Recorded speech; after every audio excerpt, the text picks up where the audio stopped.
Hello student. आज की इस वीडियो लेसन में हम पढ़ने जा रहे हैं आईएएससी 11th व 12th की पाठ्य पुस्तक गद्य संकलन से लिया गया पाठ 2। इस पाठ का नाम है गौरी और इस पाठ की लेखिका है श्रीमती सुभद्रा कुमारी चौहान। श्रीमती सुभद्रा कुमारी चौहान द्वारा लिखित गौरी कहानी स्वतंत्रता संग्राम से संबंधित है। उस समय के अंग्रेजी शासकों के प्रति भारतीयों की दो अलग अलग प्रतिक्रियाओं को देखने को मिलती है। एक और अनेक ऐसे व्यक्ति थे जो ब्रिटिश साम्राज्य यानी सरकार के नौकरी कर अपना जीवन सुरक्षित और सुख समृद्धि में व्यस्त रहते थे। दूसरी ओर अनेक व्यक्ति ऐसे भी थे जो देश को गुलामी से छुटकारा दिलाने के लिए अपने और अपने परिवार की सुरक्षा और शांति को दांव पे लगा रहे थे। तो एक और जो व्यक्ति थे ब्रिटिश साम्राज्य की नौकरी पाने वाले, वो नायब तहसीलदार जैसे थे।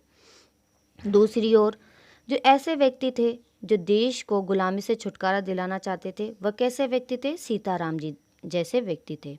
तो यहाँ पर जब देश की परिस्थिति बहुत ही जटिल होती जा रही थी, सरकार का रुख स्वतंत्रता जो सेनानी थे उनके प्रति बड़ा कड़ा होता जा रहा था और वहाँ पर शहरों में गिरफ्तारियाँ हो रही थी। गिरफ्तारियों के कारण गौरी की चिंता बढ़ रही थी उन बच्चों के प्रति कि अगर स्वतंत्रता संग्राम छिड़ जाता है तब बेचारे बच्चों का क्या होगा? सीताराम जी गिरफ्तार हो जाएंगे। और रोजाना प्रतिदिन गौरी समाचार पत्र बड़े ध्यान से पढ़ती और विशेष रूप से कानपुर का समाचार बड़े ध्यान से पढ़ती थी। एक दिन उसने पढ़ा कि सीताराम जी राजद्रोह के मामले में अपराध में गिरफ्तार हो गए। उनको 1 वर्ष का कारावास मिला। इसके कारण वो चिंताग्रस्त हो गई कि बच्चों की अब देखभाल कौन करेगा। तो उसने अपने पूरे साहस को बटोरते हुए अपनी माँ से कहा कि मैं कानपुर चली जाऊंगी। कि गौरी भी एक देशभक्त लड़की थी। कहीं लाठी चार्ज, कहीं धारा 144। सरकार की दमन की चक्की बड़े भयंकर रूप से चल रही थी। 144 धारा वह होती है जहां पर किसी भी सार्वजनिक स्थान पर 5 से अधिक लोगों की भीड़ इकट्ठा होने ना वर्जित होता है। गौरी को उन बच्चों की चिंता थी। जब से सत्याग्रह संग्राम छिड़ा था तब से उसे चिंता थी कि न जाने कब सीताराम जी गिरफ्तार हो जाएंगे, फिर बच्चे बेचारे उनको कौन देखेगा। रोज वह अखबार को ध्यान से पढ़ती, अर्थात वो कानपुर वाले अखबार को विशेष करके ध्यान से पढ़ती। इस प्रकार एक दिन उसने पढ़ा कि राजद्रोह के अपराध में सीताराम जी गिरफ्तार हो गए हैं। उन्हें पूरे 1 साल का कारावास भी मिला, साथ ही साथ में वह भी परिश्रम के साथ कारावास था। इस समाचार को पढ़ते गौरी कुछ क्षण भर तक हैरान रह गई।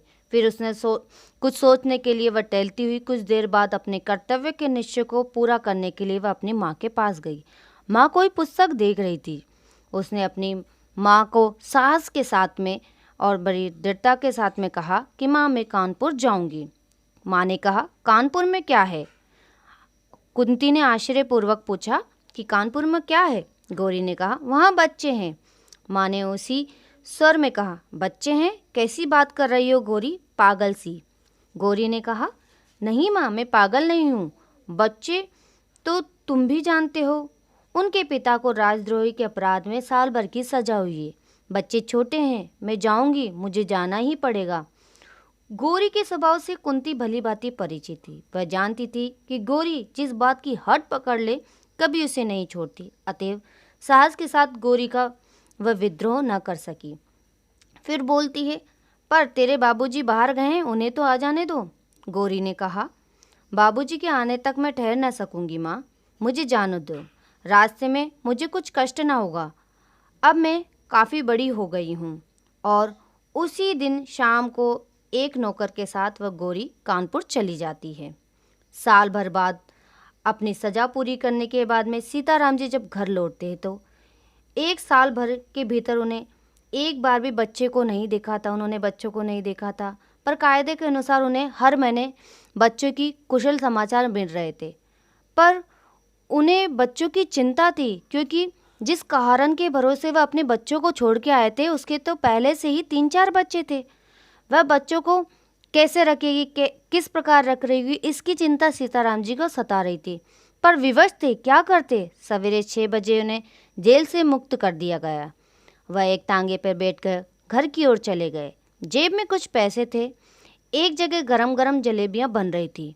बच्चे के लिए जो बच्चों के लिए उन्होंने थोड़ी सी जलेबियाँ खरीद ली।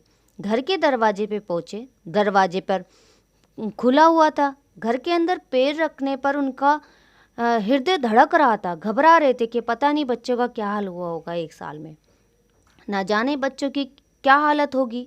वह चोरों की तरह चुपके चुपके घर में घुस रहे थे, परंतु क्या, अच्छा आंगन में पहुंचते ही वह ठहर से गए, रुक गए। फिर जरा आगे बढ़े और उन्होंने कहा, आप? गौरी ने झुककर अपने पद की जो धूल थी उसको माथे पर लगा लिया, यानी चरण स्पर्श करती हुई उनकी धूलों को सिर पे लगा लिया। तो स्टूडेंट, मैं उम्मीद करती हूँ आपको ये पाठ अच्छी तरीके से समझ में आ गया होगा। धन्यवाद।